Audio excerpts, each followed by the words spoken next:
আগামী নির্বাচন অবাধ ও সুষ্ঠু হবে বলে জানিয়েছেন অন্তর্বর্তী সরকারের প্রধান উপদেষ্টা ডক্টর মোহাম্মদ ইউনূস। প্রধান উপদেষ্টার বাসভবন যমুনায় প্রফেসর ইউনূসের সাথে ব্রিটিশ এমপি রূপা হকের সাক্ষাতের সময় তিনি একথা জানান।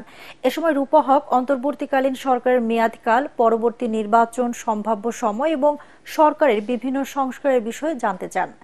এবছরের ডিসেম্বর বা আগামী বছরের মধ্যবর্তী সময়ে নির্বাচনের কথা উল্লেখ করে ডক্টর ইউনূস বলেন, মূলত জনগণ কতটা সংস্কার চায় এর উপর নির্ভর করবে নির্বাচনের সময়।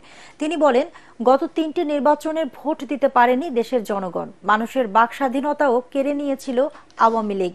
সাক্ষাৎকারে নতুন বাংলাদেশ দেখে উৎসাহিত হবার কথা জানান বাংলাদেশি বংশোদ্ভূত ব্রিটিশ এই এমপি।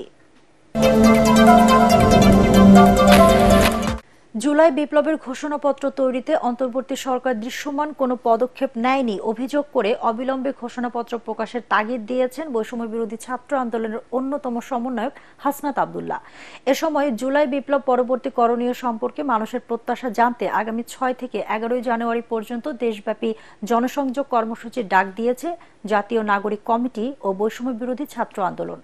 রাজধানীর বাংলা মোটরের প্রধান কার্যালয়ে সংবাদ সম্মেলনে যৌথ কর্মসূচির ঘোষণা দেন সমন্বয়করা। ঐশী গোস্বামী প্রমা রিপোর্ট। জনগণের প্রত্যাশা পূরণে দেশব্যাপী জনসংযোগ কর্মসূচির ডাক দিয়েছে জাতীয় নাগরিক কমিটি ও বৈষম্য বিরোধী ছাত্র আন্দোলন। এ উপলক্ষে রাজধানীর বাংলা মোটরে কেন্দ্রীয় কার্যালয়ে যৌথভাবে সংবাদ সম্মেলনের আয়োজন করে জাতীয় নাগরিক কমিটি ও বৈষম্য বিরোধী ছাত্র আন্দোলন। এতে আগামী 15 জানুয়ারির মধ্যে জুলাই বিপ্লবের ঘোষণাপত্র প্রকাশের দাবি জানান বৈষম্য বিরোধী ছাত্র আন্দোলনের অন্যতম সমন্বয়ক হাসনাত আব্দুল্লাহ।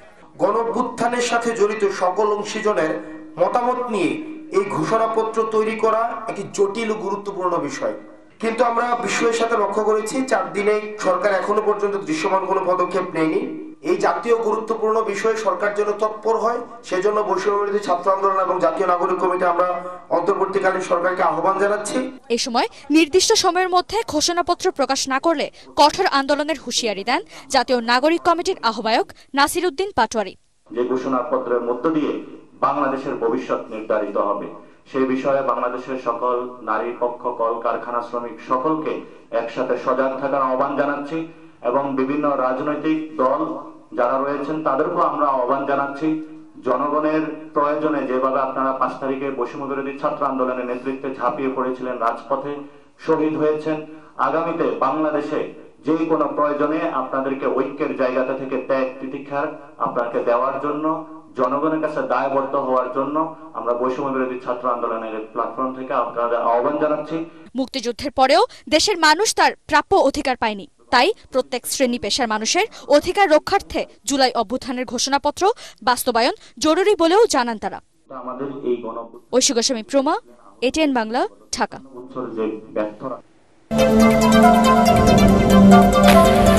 ছাত্র জনতার আন্দোলনে শেখ হাসিনা পালানোর পর সম্ভাবনার দ্বার উন্মোচিত হয়েছে বলে জানিয়েছেন বিএনপির মহাসচিব মির্জা ফখরুল ইসলাম আলমগীর। শনিবার বিকালে ঠাকুরগাঁও পাবলিক ক্লাব মাঠে জেলা ছাত্র দলের আয়োজনে ছাত্র সমাবেশে প্রধান অতিথি হিসেবে ভার্চুয়ালি যুক্ত হয়ে তিনি একথা বলেন। মির্জা ফখরুল আরও বলেন, দেশ রক্ষায় জাতীয় ঐক্য গড়ে তুলতে হবে। জ্ঞানের চর্চা করে নিজের ও দেশের কল্যাণ সাধনে শিক্ষার্থীদের প্রতিও আহ্বান জানান বিএনপি মহাসচিব।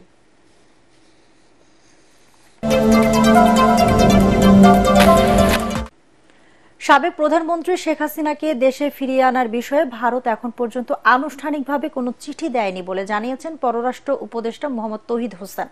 রাজধানীর পূর্বাঞ্চলে ঢাকাস্থ নরসিংদীর বেলাবো থানা সমিতির বার্ষিক সাধারণ সভা ও মিলন মেলায় প্রধান অতিথির বক্তব্যে তিনি একথা জানান। তিনি বলেন, একটি বিশেষ পরিস্থিতিতে অন্তর্বর্তীকালীন সরকার দায়িত্ব নিয়েছে। এখন মানুষ স্বাধীনভাবে মত প্রকাশ করতে পারছে, ভয়ভীতি ছাড়াই সরকারের সমালোচনা করতে পারছে।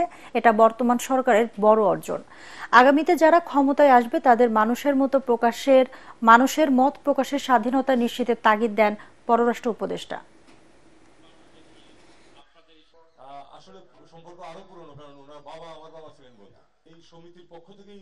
ব্যাপারটা হলো যে আমরা যা কিছু বক্তব্য আসলে আমরা সেটা দেখছি এবং সেটার প্রেক্ষিতে আমাদের অবস্থান আমরা ঠিক করে নেব।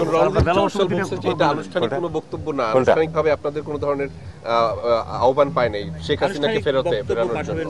আমরা এখন পর্যন্ত আমি কোনো চিঠি পাইনি, এটা জাস্ট পত্রপত্রিকাতে যেটুকু দেখেছি সেটুকুই। শেখ হাসিনাকে আশ্রয় দিয়ে ভারত বাংলাদেশের জনগণের সেন্টিমেন্টের উপর আঘাত দিয়েছে বলে মন্তব্য করেছেন শহীদ জুলাই স্মৃতি ফাউন্ডেশনের সম্পাদক ও জাতীয় নাগরিক কমিটির মুখ্য সংগঠক সার্জিস আলম। চট্টগ্রামের পলো গ্রাউন্ড কনফারেন্স হলে ইসলামী আন্দোলন বাংলাদেশ চট্টগ্রামে আয়োজিত গোল টেবিল বৈঠকে তিনি এই মন্তব্য করেন। বর্তমান তরুণ প্রজন্ম বিবেক বিক্রি করে দেওয়ার প্রজন্ম নয় উল্লেখ করে সার্জিস বলেন, যে কোনো বিষয়ে প্রাসঙ্গিকতা যুক্তি দিয়ে বোঝাতে পারলে তা রক্ষায় তারা জীবন দেবে, তেমনি আবার যদি তারা লুটপাট সন্ত্রাস দেখে তবে তাকে ছুঁড়ে ফেলে দিতে দ্বিধা করবে না। গোলটেবিল বৈঠকে ইসলামী আন্দোলন বাংলাদেশের আমির ও চরমোনাই পীর মুফতি সৈয়দ মোহাম্মদ রেজাউল করিম সহ বিভিন্ন রাজনৈতিক দলের নেতা ও পেশাজীবীরা বক্তব্য রাখেন। বিগত দিনের যে শিক্ষা কারিকুলাম সাজানো হয়েছে এর প্রত্যেকটা বই বাদ দিতে হবে, নতুন ভাবে বই সাজাতে হবে, নয়তো আন্দোলন ব্যর্থ হবে। আগামীর বাংলাদেশের সাথে ভারতের প্রত্যেকটি সম্পর্ক ভারত বাংলাদেশকে কাজের মাধ্যমে যেভাবে ট্রিট করছে তার উপরে নির্ভর করবে। এই সম্পর্ক যদি শোষণের হয়, আধিপত্যবাদের হয়, তাহলে এই সম্পর্ক খুব একটা স্থায়ী হবে না। সাবেক প্রধানমন্ত্রী বেগম খালেদা জিয়া অল্প কয়েকদিনের মধ্যে উন্নত চিকিৎসার জন্য দেশের বাহিরে যাবেন বলে জানিয়েছেন বিএনপির স্থায়ী কমিটির সদস্য ডাক্তার এজেডএম জাহিদ হোসেন।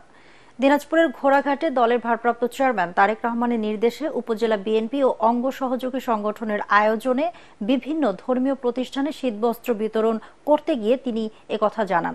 বেগম জিয়ার রোগ মুক্তি কামনায় দেশবাসীর দোয়া চান বিএনপির এই নেতা। এ সময় ঘোড়াঘাটের রানীগঞ্জ সরকারি স্কুল ও কলেজ মাঠে ঘোড়াঘাট পৌরসভা সহ উপজেলার বিভিন্ন মাদ্রাসা, এতিমখানা, মন্দির, গির্জা ও প্যাগোডার 234টি ধর্মীয় প্রতিষ্ঠান প্রধানদের হাতে শীতবস্ত্র, কম্বল বিতরণ করেন অনুষ্ঠানের প্রধান অতিথি বিএনপির স্থায়ী কমিটির সদস্য ডাক্তার এজেডএম জাহিদ হোসেন। খালেদা জিয়া আজও আপনাদের মাঝে আছেন, উনি কিন্তু পালিয়ে যায় নাই। উনি কিন্তু 111-এর পরে অনেক নেত্রী দেশের বাইরে গিয়েছেন, আসছেন, অনেক নাটক দেখেছি আমরা, কিন্তু দেশনেত্রী বেগম খালেদা জিয়া উনি কিন্তু দেশের মাটি এবং মানুষকে ভালোবেসে আপনাদের সব পাশে ছিলেন। বিগত 15.5 বছর মানুষের অধিকার নিয়ে যে চিনিমিনি খেলা হয়েছে, ভোটাধিকার কেড়ে নেওয়া হয়েছে পতিত স্বৈরাচার, সেই সময় বিএনপি আপনাদেরকে সাথে নিয়ে আন্দোলন গড়ে তুলেছে এবং কোন অবস্থাতেই জনগণের অধিকারের সাথে কম্প্রোমাইজ করে নাই। ছাত্র সমাজকে আর সার্টিফিকেট নিয়ে ঘোরাঘুরি করতে হবে না, শিক্ষা জীবন শেষ করার সাথে সাথে তারা ন্যায্য চাকরি পাবে বলে মন্তব্য করেছেন জামায়াতে ইসলামীর আমির ডাক্তার শফিকুর রহমান। কুষ্টিয়া সরকারি কলেজ মাঠে দলের কর্মী সমাবেশে তিনি মন্তব্য করেন। ক্ষমতায় টিকে থাকার জন্য আওয়ামী লীগ শুধু জামায়াত এবং আলেম ওলামাদের উপর অত্যাচার চালায়নি, তারা সেনাবাহিনীকেও ক্ষতিগ্রস্ত করেছে বলে মন্তব্য করেন তিনি। বর্তমান সরকারকে দ্রব্যমূল্য নিয়ন্ত্রণে কঠোর হওয়ারও আহ্বান জানান জামায়াতে আমির ডাক্তার শফিকুর রহমান। এমন শিক্ষা তোমাদের হাতে ইনশাআল্লাহ তুলে দেওয়া হবে যে তোমরা একটা বেহুদা কাগজের টুকরা সার্টিফিকেট নিয়ে এই দুয়ারে ওই দুয়ারে আর দৌড়াদৌড়ি করা তোমাদের লাগবে না। তোমাদের শিক্ষার পাঠ চুকিয়ে আসার সাথে সাথে আর তোমাদের ন্যায্য পাওনা, তোমাদের চাকরি বা কাজ তোমাদের হাতে উঠে যাবে। তাদের ধারণা ছিল জামাতে ইসলামীকে ক্ষতি করেছে, এদেশের সেনাবাহিনীর ক্ষতি করেছে, এদেশে হেফাজতে ইসলামের অসংখ্য মানুষকে, হুফাজকে, আইতামকে খুন করেছে, সবগুলো হজম করে ফেলেছে। এখন ছাত্রদেরকে হজম করতে পারবে।